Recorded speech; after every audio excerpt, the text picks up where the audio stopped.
Greetings and salutations, loyal viewers of this channel. My name is Sean, and today we're going to revisit the New York City subway system. Now, I know a lot of people on the progressive left like to tell you that the subway actually very safe, because when you think about it, there are so many people who ride the subway who don't get crimes committed against them that when you expand the denominator in that way and focus on overall ridership rather than comparing the subway from this year to previous years, like for like, subway crime don't look that big. Well, in this particular subway case, what we have here is a man that was arrested for dousing another passenger with a flammable liquid, then setting that person on fire. But to make matters worse, this isn't the first time he did this year, but he has been released due to bail reform giving him a same-day automatic release. And before you say this isn't real, not bail eligible, not bail eligible, not a serious crime. I'm not even kidding, guys. Well, just remember, Anna Kasparian, she's already gone over that. This isn't real. This isn't real. So I looked it up. It's real, guys. It's real. Now, we're going to get into this, but before we do, I want to thank everybody who signed up over on actualjusticewarrior.com/join. Give me the money. Give me the money. Okay? And remind you that this show is available in podcast format. A man is facing charges tonight accused of setting a subway rider on fire, causing significant burns to the victim's body. And police tell us the same suspect was behind a similar attack. So again, like I said in the open to this video, this is not the first time that this guy did it. So now we have a 23-year-old person who has significant burn injuries. He is expected to recover. But the fact of the matter is, he should have never been put in that position anyway, because when you have somebody who is willing to light people on fire in the New York City subway system, you should treat that with the seriousness that it deserves. Not say, oh, well, he was only doing that to feed his starving family. What an innocent angel, Aladdin. We should let him go because honestly, fire is the voice of the unheard. And what was he to do besides set another person on fire in the subway in order to feed his starving family? Oh my God, so sad. Economic insecurity. Wow, America, honestly, capitalism so bad. It happened here on Saturday afternoon at the Houston Street Station platform on the 1 train line. Officers were called here on this holiday weekend for an assault in progress to find 23-year-old Perpetrator with his shirt off and burns. Investigators say a homeless man, now identified as Niall Taylor, threw a flammable liquid on the victim for no reason. So yeah, Memorial Day weekend, New York City subway system. You have a guy, 23 years old. Maybe he was going somewhere to have a good time. Houston Street is downtown. Maybe he was headed downtown for fun. I don't know. Doesn't really matter. But I do like that the news had to clarify that this homeless person who tried to set another man on fire and did so in this particular story had no rational reason for doing so. Investigators say a homeless man, now identified as Niall Taylor, threw a flammable liquid on the victim for no reason. Now, I know that's going to be confusing to progressives because they think, oh, homeless man must have been hungry. He must have been trying to eat something when he set this person on fire. But just so you guys know, there are crazy, violent people that are a danger to society, and it has nothing to do with the fact that they're homeless. In fact, likely the fact that they're crazy and violent is what makes them not able to function in society, thus makes them homeless. So, it's kind of got the causality reversed right there. So they set this person on fire, and of course, we're going to find out through the course of this particular segment that this is not the first time that he did this, but of course, New York doesn't care about that because God forbid we ever punish the criminal. Not bail eligible. Not a serious crime. Now, if you're curious on his criminal history, he has 2 prior felony convictions for forgery and criminal possession of a firearm, and he was sentenced to 1 year in state prison. Now, those particular crimes, to be clear, are not enough to hold somebody for a lengthy period of time, but the issue that I have is not that past criminal history, even though it is alarming. Again, criminal possession of a firearm, convicted of that as a felon, something to be concerned about. It's actually the fact that he did this rather recently. But before we get into exactly how recently his other crime was committed, ABC7 actually had an interview with the victim in this particular case. So we're going to switch it up, go to that so you can hear from the man himself to explain what he was going through when he was set on fire, and we can possibly understand if it was because he was hungry. Did the guy ever say anything to you? No, only look at me weird. He had a cup with a fire. And the train stopped in Houston Street. We thought he go to the door. We thought he's leaving. Right. He getting up.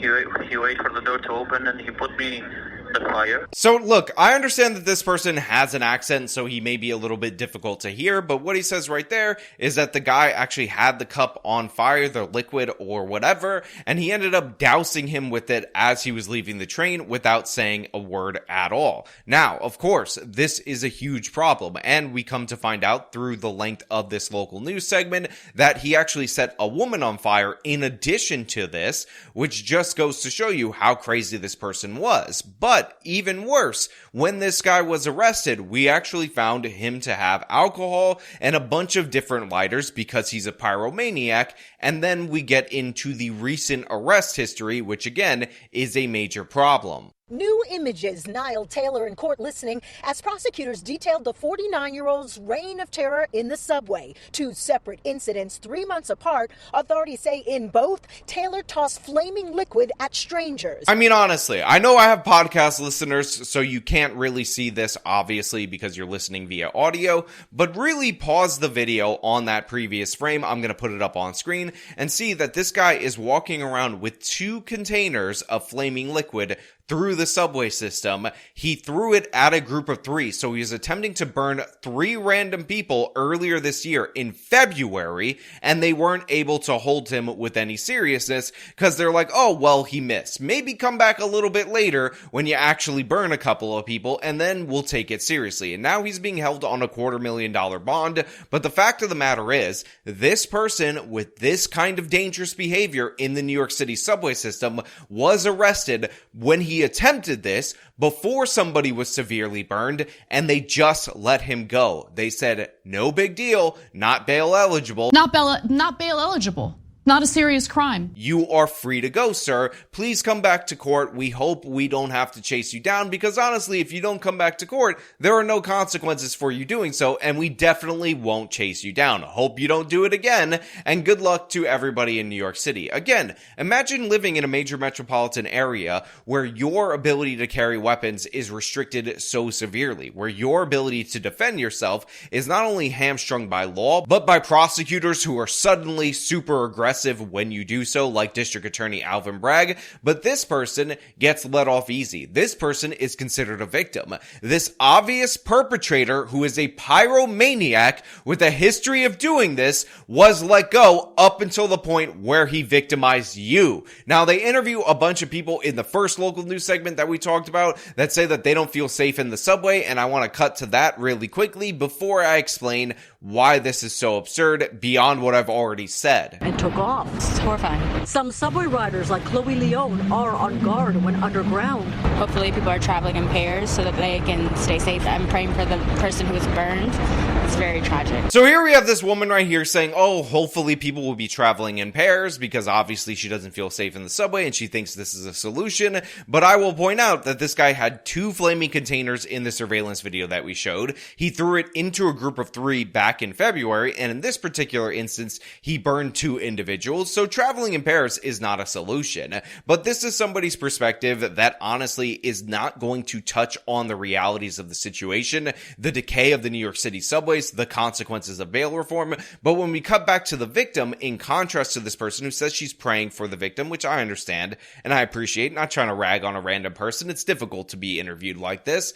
And he says the following. Who's traumatized by what happened, in agonizing pain, and convinced his attacker will strike again.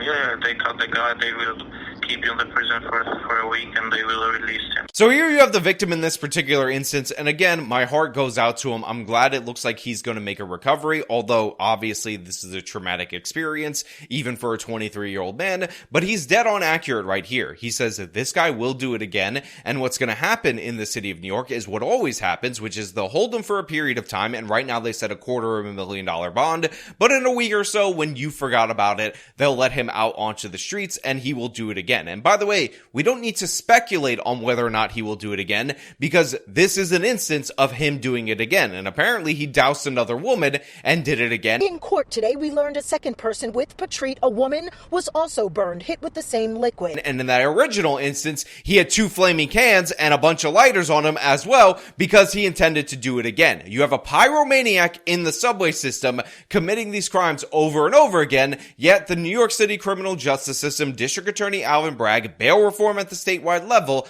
let this guy out over and over again. They say he's an innocent angel. He's the victim of our society. What, you want to hold the guy with the 2 flaming containers that's chucking it at random people? What is wrong with you, you absolute racist? You're a dumb idiot for even considering it. And then we have people on the left, and we talked about this a lot, who say, you know what, compared to the previous, total rider population, subway crime very low. Very few people die in the subway when you factor in all the people total who ride the subway. But of course, this is a ridiculous, absurd metric, because when you think about it, what actually is going on in the New York City subway when you compare years in the subway to years in the subway is that we've had more murders in the last 4 years than we did in the previous 15 years, meaning the subway is significantly more dangerous when you compare like for like. But everybody on the left wants to obfuscate this. Everyone on the left wants to say isolated incident and all of that. And to be clear, a guy setting people on fire in the subway is an isolated incident. That's not why we're covering it.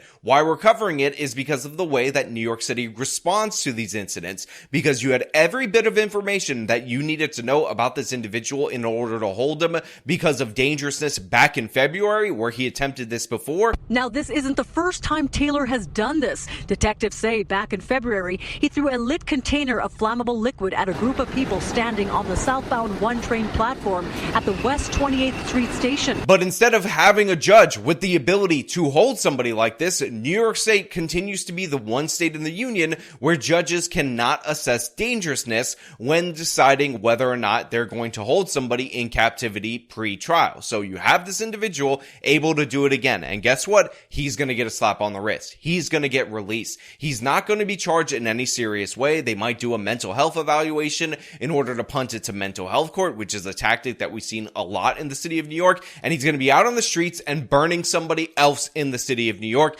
because nothing in the system is adequately set up in a way to stop him. There are no consequences for this, so even somebody who's trying to burn somebody on the train ends up getting released same day automatically, or even if they're held on bail, later on it will be adjusted down, because how dare you even consider holding this violent, repeat, dangerous offender in captivity pre-trial, you absolute racist. Now look, the reason I'm getting so animated about this particular case is because it's so obvious. We had such ability to intervene, and yet we refuse to do so. Yet Governor Kathy Hochul refuses to adjust bail reform, so these are the outcomes you're likely to see time and time again. And think about how much safer the city of New York would be if not for these policies that cater to the criminal rather than advocate and support the victims. But you know what? Those are just my thoughts. So let me know what you guys think down in the comments below. If you like this video, show them by leaving a like, subscribe for more content, follow me on the social media, support me via the support links in the description of this video. This has been me talking about the absolute nonsense going on in New York City. Till next time.